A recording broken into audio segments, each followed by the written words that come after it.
Hi everyone, this is Ruth and welcome back to my channel. This channel is mainly about my Homelab where I build different setups, test networking tools, and experiment with infrastructure projects. My main goal with this lab is to practice cybersecurity skills in a real environment. So over time, I'll be building out different systems, security tools, and monitoring platforms.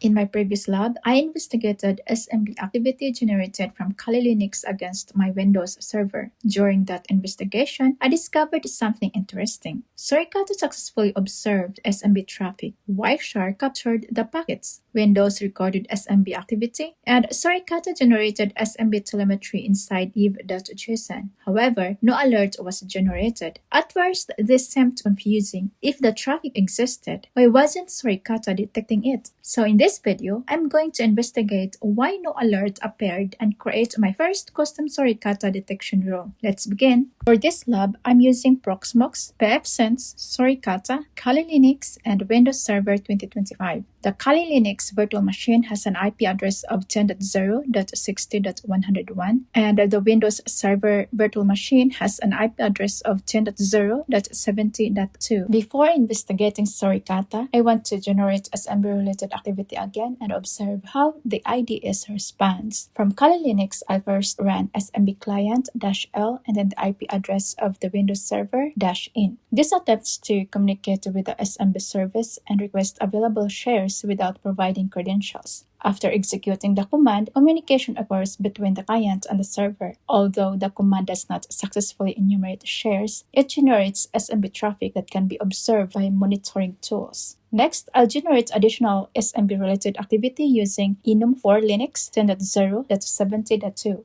Unlike SMB Client, enum4 Linux performs broader enumeration attempts against Windows services. Depending on configuration, it may attempt to gather information about users, shares, policies, and operating system details. In my environment, several enumeration attempts returned access-related errors and limited results. However, the important point is that the tool generated additional SMB and RPC-related communication with the target system. At this stage, I have generated SMB activity using two different tools, SMB Client and enum4 Linux. Now the question becomes, did Suricata detect this activity? Let's investigate what Suricata observed. Inside pfSense, I'll open the Suricata eve log. This file contains telemetry generated by Suricata. Think of it as a record of what Suricata observed on the network. Reviewing the log, I can see SMB-related events. This confirms Suricata saw the traffic, Suricata decoded the protocol, and Suricata recorded the activity. So the question becomes, if Suricata observed SMB traffic, why didn't it generate an alert? Now that we've confirmed SMB traffic exists and no alert was generated, the next question becomes, why? One possible explanation is that SMB detection rules were never enabled. So let's investigate. Inside pfSense, I'll navigate to Services and then Suricata.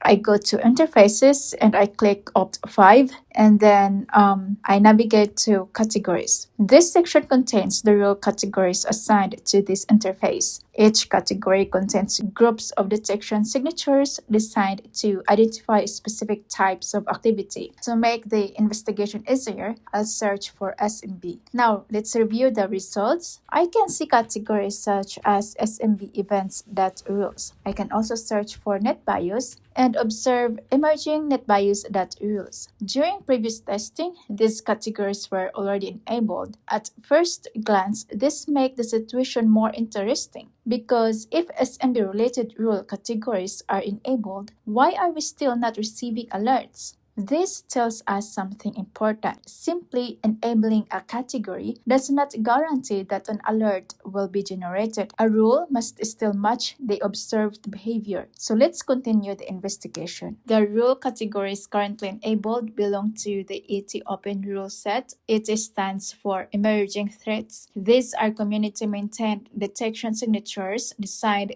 to identify specific behaviors and attack techniques. A common misconception is that enabling SMB-related rules means every SMB interaction will generate an alert. But that's not how detection works. Detection requires traffic, matching signature, and alert. If the traffic doesn't match the signature, Suricata may still observe the activity and generate telemetry without producing an alert. So now the question becomes, does a rule actually exist that matches the SMB activity generated by SMB client-L 10.0.70.2-N or Eno for Linux 10.0.70.2?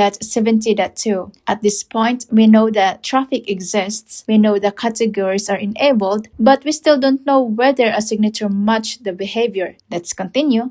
At this stage of the investigation, let's review the evidence. We observed SMB telemetry inside eve.json. We confirmed that SMB-related rule categories are enabled, yet no alert was generated. Based on the available evidence, my hypothesis is Suricata successfully observed and decoded the SMB traffic. However, the activity generated by SMB client and Eno for Linux did not match any enabled detection signatures. As a result, Suricata generated visibility without generating an alert. Now let's test that hypothesis. If the problem is detection logic, then creating a matching rule should generate an alert. So let's create one. To validate the theory, I'm going to create a custom Suricata rule. Inside the custom rules file, I'll add this. Let's break this down. The rule looks for TCP traffic from 10.0.60.101, which is my Kali Linux VM, to 10.0.70.2, which is my Windows Server VM, on port 445, which is commonly used for SMB. If that traffic appears, Suricata generates an alert with the message lab SMB enumeration test.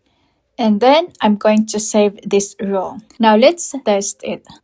I'll run the same command again. Notice that I didn't change the traffic. I didn't change the server. I didn't change the tool. The only thing I changed was the detection logic. Now let's check the alerts page. And there it is. The alert has been generated successfully. This is the most important lesson from the lab. Before, the traffic never changed. The detection logic changed. Suricata was seeing the activity the entire time. It simply didn't have a rule that matched the behavior. This demonstrates the difference between visibility and detection. In this lab, we learned that Suricata can observe traffic without generating alerts. Telemetry and alerts are not the same thing, and detection depends on matching rules. By creating a simple custom rule, we transformed SMB activity from telemetry into a detectable event. This is a foundational concept for SOC analysts, detection engineers, and blue team defenders. Thank you for watching. If you found this lab useful, consider subscribing for more cybersecurity Homelab projects, Suricata investigations, and SOC analyst learning content. See you in the next lab.